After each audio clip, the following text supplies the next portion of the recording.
കാറ്റ് നിറച്ച ഒരു പന്തിന് പിന്നാലെയാവും ഇനി ദിവസങ്ങളോളം ലോകം. ഫുട്ബോളിന്റെ ആവേശം കേരളത്തിലും കത്തിപ്പടരുകയാണ്. പ്രത്യേകിച്ചും ഫുട്ബോൾ ഭ്രാന്തന്മാരുടെ നാടാണ് കോഴിക്കോട്. ഇവിടെ വലിയ രീതിയിലുള്ള ആഘോഷ പരിപാടികളാണ് ഓരോ ദിവസവും നടന്നുകൊണ്ടിരിക്കുന്നത്. നമുക്കൊപ്പം ദേശീയ താരം അല്ലെങ്കിൽ ഇന്ത്യയുടെ താരമായിരുന്ന കേരളത്തിന്റെയൊക്കെ പ്രിയപ്പെട്ട താരമായിരുന്ന CK വിനീത് ഉണ്ട്. വിനീത്, ലോകം ഒരു പന്തിന് പുറകെ ആവാൻ പോവുകയാണ് ഇനിയുള്ള ദിവസങ്ങൾ. ലോകം പന്തിന് പുറകെ തന്നെയാണ് എല്ലാപ്പോഴും, എല്ലാ കാലവും തുടങ്ങുകയാണ് ലോകകപ്പ്. അതിന്റെ ഒരു ആഘോഷമാണ് ഇപ്പൊ നടക്കാൻ പോകുന്നത്. 4 കൊല്ലം കൂടുമ്പോൾ നടക്കുന്ന ഒരു ആഘോഷം എന്ന് വേണമെങ്കിൽ പറയാം. എന്താ പറയാ, അതിന്റെ ആവേശമാണ് നിങ്ങൾ ഇവിടെ കാണുന്നത്. ഞാനിപ്പം ഒരുവിധം എല്ലായിടത്തും കണ്ടു വരുവാണ് ഓരോ പരിപാടികൾ. വേൾഡ് കപ്പ് ആകുമ്പോൾ ഞങ്ങളെ കൂടുതൽ ആവശ്യമാണല്ലോ നാട്ടുകാർക്ക്. അപ്പൊ ഞങ്ങൾ എല്ലായിടത്തുള്ള പരിപാടികൾ കണ്ടുവരുന്നതാണ്. കോഴിക്കോട് ഇപ്പൊ SFI നടത്തുന്ന പരിപാടിന്റെ ഭാഗമായിട്ടുണ്ട്. എന്താ പറയാ, നിങ്ങൾക്ക് അങ്ങോട്ട് ക്യാമറ അങ്ങോട്ട് തിരിച്ചാൽ കാണാം എന്താണ് ഇതിന്റെ ആവേശം എന്നുള്ളത്. ഈ ടീമുകളുടെ എണ്ണമൊക്കെ കൂടുതലുള്ള ഒരു വർഷമാണ് അല്ലേ? പങ്കാളിത്തം കൂടുകയാണ്. അതിനനുസരിച്ചുള്ള കളിയുടെ ക്വാളിറ്റിയും കൂടുമെന്ന് വിചാരിക്കുന്നു. ഈ മെസ്സിയുടെ അംഗങ്ങൾ തുടരുകയാണ്. കഴിഞ്ഞ തവണ അദ്ദേഹം അവസാന ലോകകപ്പ് ആയിരിക്കുമെന്നാണ് നമ്മൾ വിചാരിച്ചത്. പക്ഷെ അദ്ദേഹം വീണ്ടും കളത്തിലേക്ക്. നിങ്ങളെ വിചാരം മെസ്സിയുടെ പ്രശ്നമല്ലല്ലോ. വാർത്തകൾ മാധ്യമങ്ങൾ ഉണ്ടാക്കുന്നതാണ്. മെസ്സി റിട്ടയർ ചെയ്യണമെന്നുള്ളത് മെസ്സി പറയണം. ഇപ്പൊ ഇവനും പറയുന്നതാണ്, ഇവൻ പോർച്ചുഗൽ റൊണാൾഡോന്റെ ലാസ്റ്റ് വേൾഡ് കപ്പ് ആവുമെന്നാ പറയുന്നത്. റൊണാൾഡോ പറയാത്തിടത്തോളം കാലം അത് അദ്ദേഹത്തിന്റെ ലാസ്റ്റ് വേൾഡ് കപ്പ് അല്ല. അപ്പൊ ഞാൻ മെസ്സി കഴിഞ്ഞ പ്രാവശ്യം കപ്പടിക്കണം എന്ന് ആഗ്രഹിച്ചിരുന്നു. അതേപോലെ റൊണാൾഡോ അർഹിക്കുന്നുണ്ട്. ബ്രസീൽ ജയിച്ചില്ലെങ്കിൽ അവർ ജയിക്കട്ടെ എന്ന് വിചാരിക്കുന്നു. അങ്ങനെയാണോ? ഏതാ ബ്രസീൽ ജയിച്ചില്ലെങ്കിൽ എന്നുള്ളത് തീർച്ചയായും എന്താ സംശയം. വിനീതാട്ടൻ ഉൾപ്പെടെ ആഗ്രഹിക്കുന്ന വിധത്തിൽ ഞങ്ങൾ ജയിച്ചു വരും പോർച്ചുഗലിന്റെ സാധ്യത. തീർച്ചയായും നല്ലൊരു ടീം ഇത്തവണയുണ്ട്. ബ്രൂണോ ഫെർണാണ്ടസും ഒക്കെ നല്ല ഫോമിലാണ്. പ്രീമിയർ ലീഗ് നല്ല ആവേശവും ഉൾക്കൊണ്ടുകൊണ്ടാണ് അങ്ങോട്ടേക്ക് വരുന്നത്. തീർച്ചയായും ഞങ്ങൾ വലിയ ആവേശം തന്നെയാണ്. ഞങ്ങൾ ടീമും ആ നിലയിൽ തന്നെ വളരെ ഫിറ്റാണ്. അതുകൊണ്ട് നല്ലൊരു കിരീടമില്ലാത്ത രാജാവ് എന്നായിരുന്നു കഴിഞ്ഞ വർഷം വരെ മെസ്സിയെ പറഞ്ഞത്. അങ്ങനെ ഒരു രാജാവ് നിങ്ങൾക്കുണ്ട് പടത്തലവനായിട്ട്. ഞങ്ങൾ ആ പടത്തലവിന് ഒരു കപ്പ് അർഹിക്കുന്നുണ്ട്. ലോകം അത് നൽകും എന്ന് തന്നെയാണ് ഞങ്ങൾ കരുതുന്നത്. പക്ഷെ കേരളത്തിലെ ആരാധകർ കൂടുതലും ബ്രസീലും അർജന്റീനയുമാണ്. അതിന് ചരിത്രപരമായ കാരണങ്ങളുണ്ട്. ഇപ്പോൾ റൊണാൾഡോ ഒക്കെ കളിച്ചു തുടങ്ങിയ കാലം തൊട്ടാണ് ഞങ്ങളൊക്കെ ഇത് കണ്ടു തുടങ്ങിയത്. അപ്പോൾ വിനീതേട്ടനൊക്കെ പറഞ്ഞു റൊണാൾഡീനോയെ കുറിച്ചും അവരുടെ കാലഘട്ടത്തിലെ സൂപ്പർ താരങ്ങൾ, മറഡോണയാണെങ്കിൽ അപ്പുറത്ത്, പെലെ ഇപ്പുറത്ത്. അപ്പോൾ അതിൽ നിന്നാണ് തുടങ്ങിയത്. നമ്മള് പ്ലേയേഴ്സിനെ കണ്ടിട്ടാണ് നമ്മൾ ഓരോ രാജ്യങ്ങളെ ഇഷ്ടപ്പെടുന്നത്. കാരണം നമുക്ക് ഓരോ രാജ്യങ്ങളെ കുറിച്ച് അറിയുന്നതിനെക്കാട്ടും കൂടുതൽ ആ പ്ലേയേഴ്സിനെ കുറിച്ച് അറിയാം. റൊണാൾഡോ ആണ് ഇപ്പോൾ പോർച്ചുഗലിന്റെ മുഖം. അല്ലെങ്കിൽ എനിക്ക് തോന്നുന്നു എന്റെ സ്കൂൾ ടൈം തൊട്ട് അദ്ദേഹമാണ് പോർച്ചുഗലിന്റെ മുഖം. ഇപ്പൊ ഇവനൊക്കെ ആ പ്രായമായിട്ടുണ്ടാവും.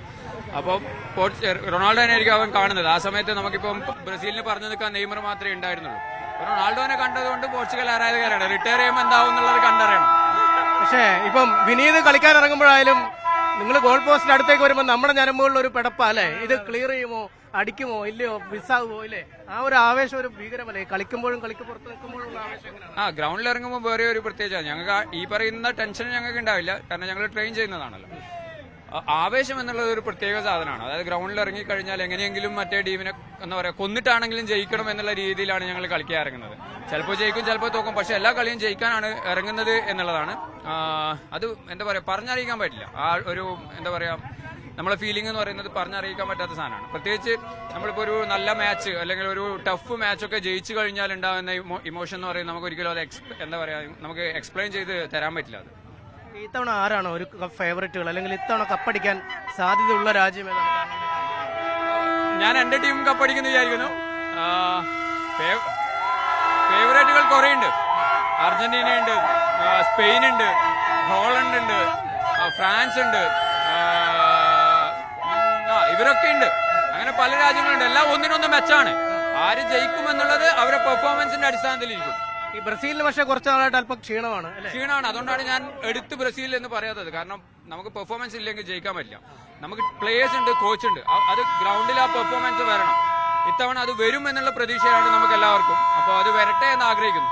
ഈ റൊണാൾഡോ, റിവാൾഡോ, റോബർട്ടോ കാർലോസ്, കാക്ക, അങ്ങനെ ഒരുപാട് താരങ്ങൾ ഉണ്ടായിരുന്ന ഒരു ടീമായിരുന്നല്ലേ? ഇതിഹാസ താരങ്ങൾ എന്ന് പറയാൻ കഴിയുന്ന ഒരു ടീം. അങ്ങനത്തെ ഒരു ടീമായിരുന്നു. ഇപ്പം അങ്ങനെ ഇല്ല എന്ന് നമുക്ക് പറയാൻ പറ്റില്ല. അങ്ങനെ താരോദയങ്ങൾ വരും.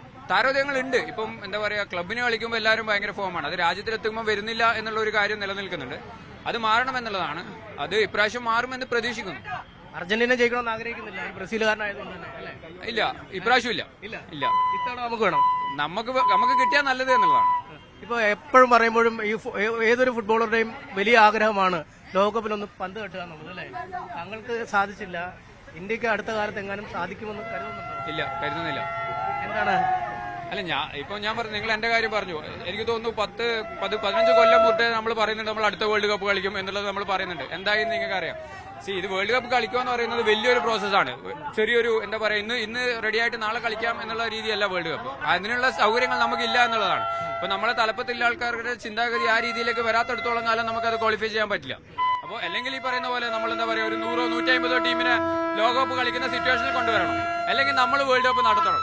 അല്ലാതെ നമ്മൾ ക്വാളിഫൈ ചെയ്യാന്ന് പറയുന്നത് ഇപ്പൊ ഒന്നും നടക്കുന്ന ഒരു കാര്യമായിട്ട് ഞാൻ കാണുന്നില്ല. പക്ഷെ മലയാളികൾ ലോകകപ്പ് കളിക്കുന്നുണ്ട്. മലയാളിയല്ല, മലയാളി വംശജൻ എന്ന് പറയുന്നതായിരിക്കും കുറച്ചും കൂടി നല്ലത്. അത് മുന്നേ ഇന്ത്യൻ വംശജന് മുന്നേ വേൾഡ് കപ്പ് കളിച്ചിട്ടുണ്ട്. ഇപ്പൊ നമ്മൾ മലയാളി അതിന്റെ ഭാഗമാകുന്നു എന്നുള്ളത് ഭയങ്കര സന്തോഷമാണ്. പ്രത്യേകിച്ച് എന്റെ നാട്ടുകാരൻ, കണ്ണൂരുകാരനും കൂടിയാണ്. അവൻ നല്ലോണം കളിക്കട്ടെ എന്നുള്ളതാണ്. എന്തായാലും നമുക്കൊപ്പം ഈ SFI-ക്കാരായ പ്രവർത്തകർ കൂടിയുണ്ട്. ആഘോഷമാക്കുകയാണ്.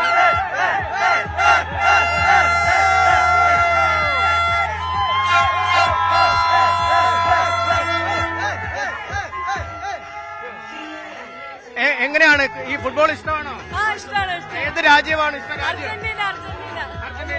അർജന്റീന കഴിഞ്ഞ തവണ കപ്പടിച്ചു, അതുകൊണ്ട് ഇത്തവണ അടിക്കുമെന്ന് പ്രതീക്ഷിക്കുന്നു. എന്താണ് അർജന്റീന സ്നേഹിക്കാൻ കാര്യം?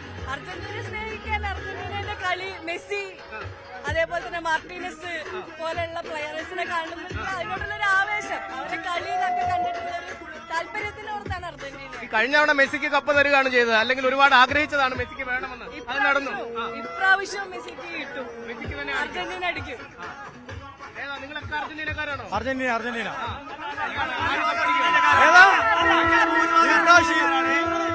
ഇതിൽ കൂടുതൽ അർജന്റീനക്കാരാണുള്ളത്.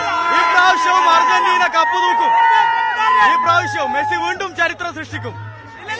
തീർച്ചയായിട്ടും ആറാമത്തെ കിരീടം ലക്ഷ്യമിട്ടുള്ളത് തീർച്ചയായിട്ടും പുതിയ കോച്ചുമാരുടെ യോഗോത്തര കോച്ചാണ്. തീർച്ചയായിട്ടും ഞങ്ങൾ 6ാമത്തെ കിരീടം അടിച്ചിരിക്കും, സംശയമില്ല. എന്തായാലും ഇതാണ് കേരളത്തിലേറെ ആരാധകരുള്ളത് അർജന്റീനയ്ക്കും ബ്രസീലിനുമാണ്. അർജന്റീനൻ ആരാധകർ വീണ്ടും മെസ്സി കപ്പ് ഉയർത്തുമെന്ന് പറയുമ്പോൾ ഒട്ടും വിട്ടുകൊടുക്കില്ല ബ്രസീൽ ആരാധകർ എന്നാണ് ഇവർ പറയുന്നത്. എന്തായാലും അടുത്ത കാലത്തൊന്നും ഒരു ഇന്ത്യക്കാരൻ അല്ലെങ്കിൽ ഇന്ത്യൻ ടീം ഫുട്ബോളിൽ പങ്കെടുക്കാൻ സാധ്യതയില്ല എന്ന് CK വിനീതും പറയുന്നു.